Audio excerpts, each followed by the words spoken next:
Siapa yang nggak kenal sama Casano nih, pemain yang aku dulu sempat sangat tertarik, ini kok pemain kayaknya hebat gitu. Dan akhirnya ketika dia ke Inter lumayan, wah akhirnya Casano ke Inter. Tapi ternyata Level winnernya Itali tidak pernah degradasi. Inter Milan kebanggaanku.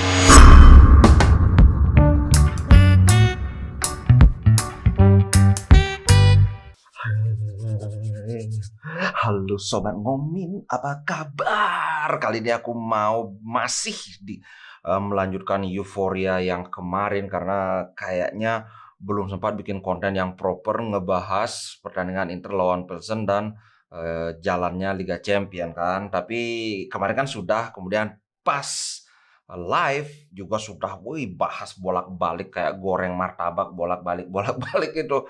Kami kan nggak semua nonton ini, nggak semua nonton live kan, makanya aku akan bahas sekarang, plus beberapa update yang lumayan asik, termasuk juga ada ya komentarnya si Pedri dan juga komentarnya si Laporta ini.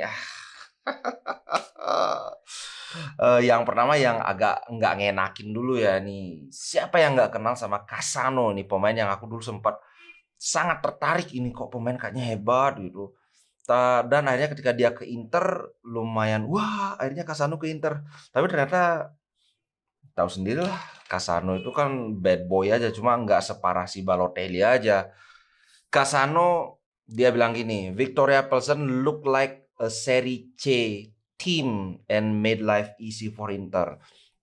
Jadi ini dari FC Inter News, intinya Casano ini kayak secara implisit dia mengecilkan arti perjuangan Inter. Kayak ibaratnya ngomongin, ini sih bukan Internya yang hebat, tapi memang Pilsennya yang kayak tim seri C gitu dia bilang. Ini bikin hidup Inter itu jadi mudah. Aku nggak tahu, kayaknya si Casano ini memang biar dapet aja komentar-komentar yang nyelekit, karena dia kan udah jadi pesepak bola dengan bakat yang sebegitu besarnya kan, bisa dibilang lumayan gagal sebenarnya. Aduh, tapi nggak usah lah, ini sekedar pemanasan aja kan, biar kita makin panas. Nah, setelah komentarnya Casano, sekarang ada komentar yang lebih mengenakan dari Cambiaso. Inter once again spoiled for choice in attack and not forced to constantly start Lautaro Martinez. Ini maksudnya Inter itu spoiled, itu artinya pernah dengar nggak spoiled kid, spoiled brat, itu maksudnya dimanjakan dan dalam sektor serangan maksudnya, dan tidak lagi terpaksa harus selalu memainkan Lautaro sejak start, karena kan selama ini itu yang terjadi, week in week out Lautaro Martinez terus yang main. Ini bukan sekedar main tiap minggu, tapi 2 kali seminggu, bahkan 3 kali seminggu kalau pertandingannya agak mepet kan.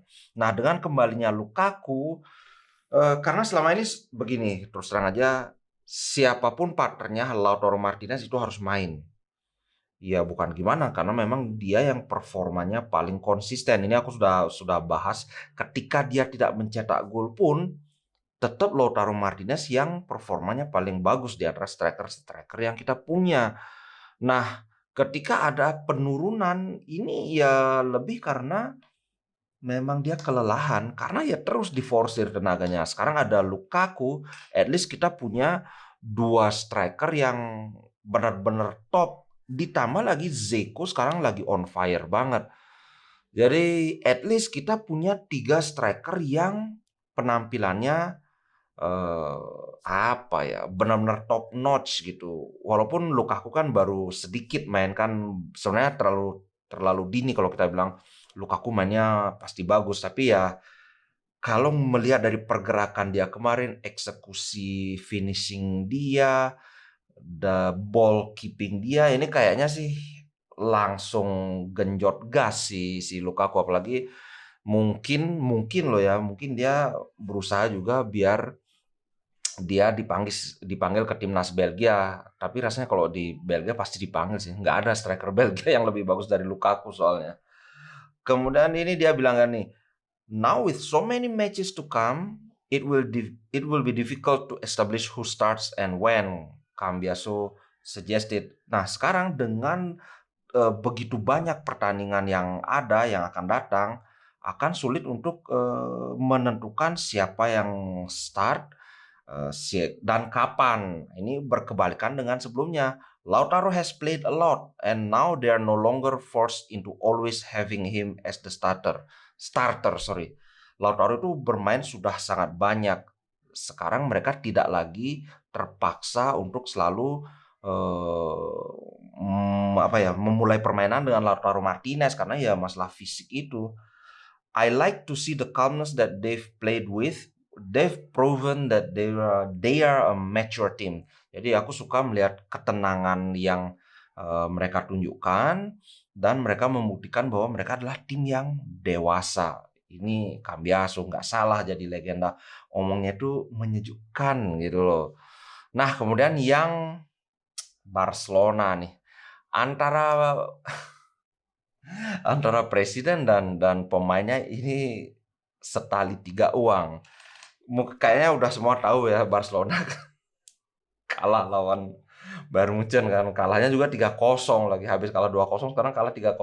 Apalagi gol ketiga itu terjadi di menit berapa? 94 kayak biasanya kan ada sudah kalah tapi dapat gol hiburan. Lah ini malah tambah kebobolan. Memang hancur banget. Nah, mereka ngeles nih. Si Pedri bilang gini, "Tough to play against Bayern Munich already knowing Inter had beaten Victoria Pilsen." Susah melawan Bayern Munchen setelah mengetahui bahwa Inter telah mengalahkan Victoria Pilsen. Jadi ini lagi-lagi dari FC Inter 1908 ya.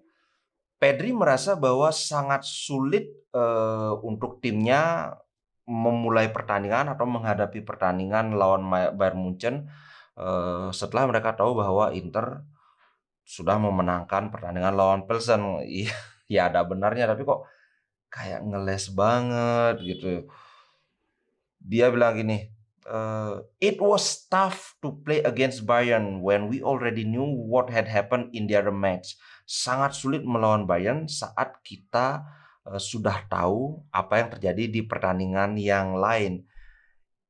Dan tambahnya dia lagi ngomong gini, "It's true that we could have deserved a better result in Munich." Bener, kita harusnya bisa dapat hasil yang lebih bagus lagi di Munich di pertandingan pertama yang mereka kalah 2-0 itu. And in Milan, there were some refereeing incidents that went against us. Di Milan ketika dia lawan Inter Milan, ada insiden perwasitan yang merugikan kami. But we have to think of ourselves and standar lah. Lagi-lagi dia ngeles. Pertama dia bilang, susah ngelawan Munchen. Soalnya udah tahu hasil yang di sana. Habis itu dia bilang lagi, waktu di Munchen, waktu main di kandang Munchen, kami layak mendapat hasil yang lebih bagus. Padahal aku nonton pertandingannya, iya, ya memang tidak berat sebelah seperti pas mereka kalah 3-0 kemarin ini, tapi semua gol Bayern Munchen itu legit. Semuanya itu sah dan tidak ada kontroversi dan memang pada beberapa fase pertandingan ya Barcelona ya kendor banget. Salah sendiri gitu loh. Aku nggak ngerti kenapa dia bisa ngomong kami pantas mendapat hasil yang lebih lebih bagus. Gila ini pemain baru 19 tahun udah pinter ngeles. Terus sambil lagi ngeles soal itu perwasitan ketika dia lawan Inter di kandangnya sendiri padahal. Mantap, padahal mereka sampai ngeluarin aturan, wah nggak boleh pakai pernak-pernik Inter di Camp Nou. Ya. Kemudian Barcelona presiden juga sama. Bahkan ini lebih mengenaskan.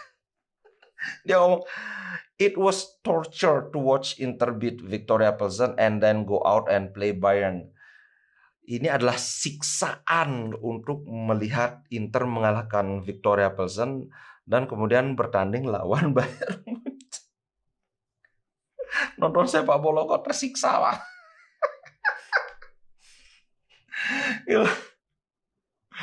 Lagi-lagi dia ngeles kan. "It was difficult for us to play tonight." Sangat sulit bagi kami untuk bermain hari ini.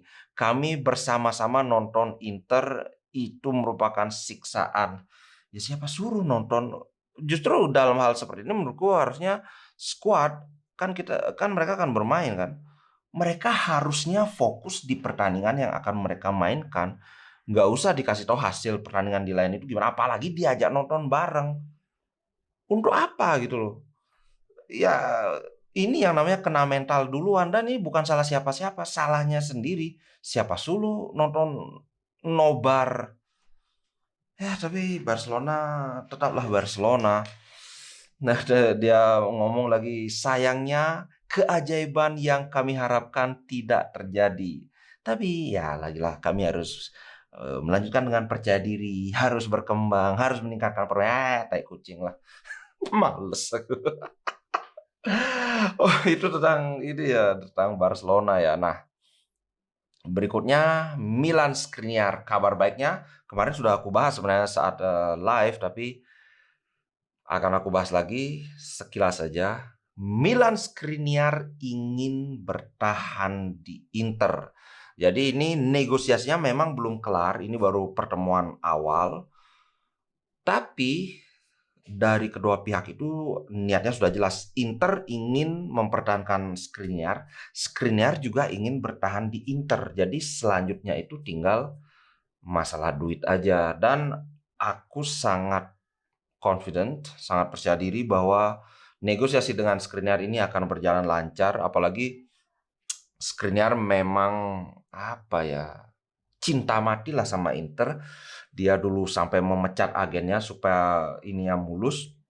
Apalagi sekarang sudah berapa pertandingan ya? 2 apa 3 pertandingan dia pakai ban kapten. Ah, menurutku dia pasti merasa sangat terhormat setelah berapa ya, 7 tahun apa 5 tahun ya dia main di Inter, aku lupa tahun berapa dia dikontrak. Sekarang diberikan ban kapten, pasti ini adalah sebuah apresiasi yang sangat sangat oke gitu loh. Jadi kayaknya kawan-kawan juga confident ya, apalagi ditambah sekarang kita sudah lolos ke 16 besar. Inter akan menggunakan sebagian dari uang ini untuk memuluskan perpanjangan kontrak Skriniar. Dan satu lagi yang menurutku menjadi faktor pendukung untuk dia stay di Inter, Skriniar ini kan salah satu pemain kesayangannya Interisti.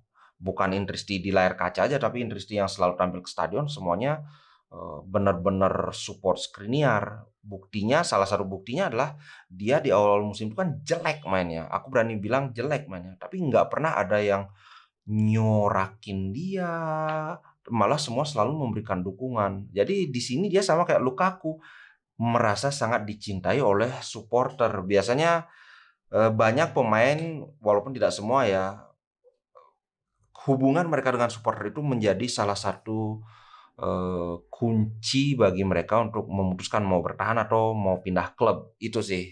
Jadi kalau aku benar-benar confident, benar-benar percaya diri bahwa Skriniar pasti lanjut. Nah, sekarang aku mau bahas dikit aja soal pertandingan kemarin. Lawan Plzen, yang ingin aku soroti adalah Di Marco bermain sangat bagus, Bastoni juga bermain sangat bagus, dan Zeko.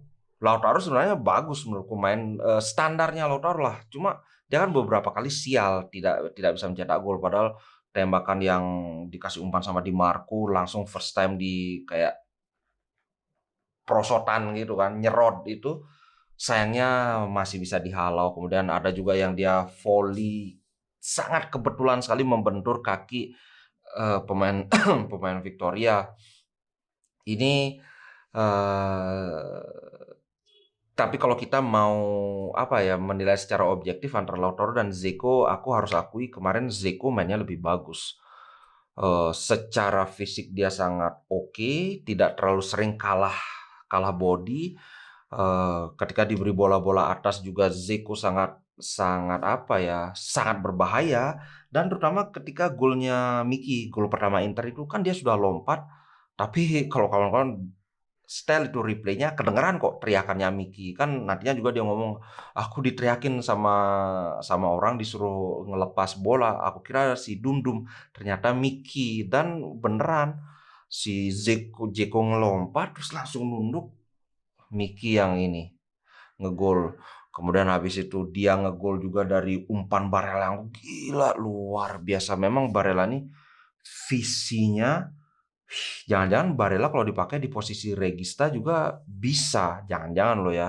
Dan kemudian jangan salah, yang tidak kalah pentingnya adalah trap dari Di Marco. Trapping itu maksudnya sentuhan pertama ketika mendapatkan bola itu trapping namanya. Itu kan dia pakai kaki kiri, bolanya lengket, habis itu tidak pakai melangkah lagi, langsung bola diumpan, di-assist ke Dzeko. Itu kan first touch, second touch-nya udah langsung assist. Gila, Di Marco kemarin itu salah satu performa terbaik dia sih musim ini menurutku. Cuma yang masih tanda tanya kan tidak ada serangan berarti dari Pilsen. Jadi kita belum tahu penyakitnya Di Marco saat bertahan ini masih ada atau enggak. Kayaknya sih masih ada. Gitu, Bro. Kalau pertandingan kemarin itu golnya Lukaku sudah aku bahas juga. Walaupun baru satu pertandingan, walaupun Lukaku mainnya nggak lama, tapi di sana udah kelihatan flash-nya, apa sih istilahnya ya, keunggulan teknik dan keunggulan fisik Lukaku tuh sudah terlihat. Gimana dia terima bola, pemain-pemain si Victoria nggak bisa ngerebut, diam dulu cuma sekitar sepersekian detik, baru bola dikasih Korea, langsung dia melesat mencari posisi.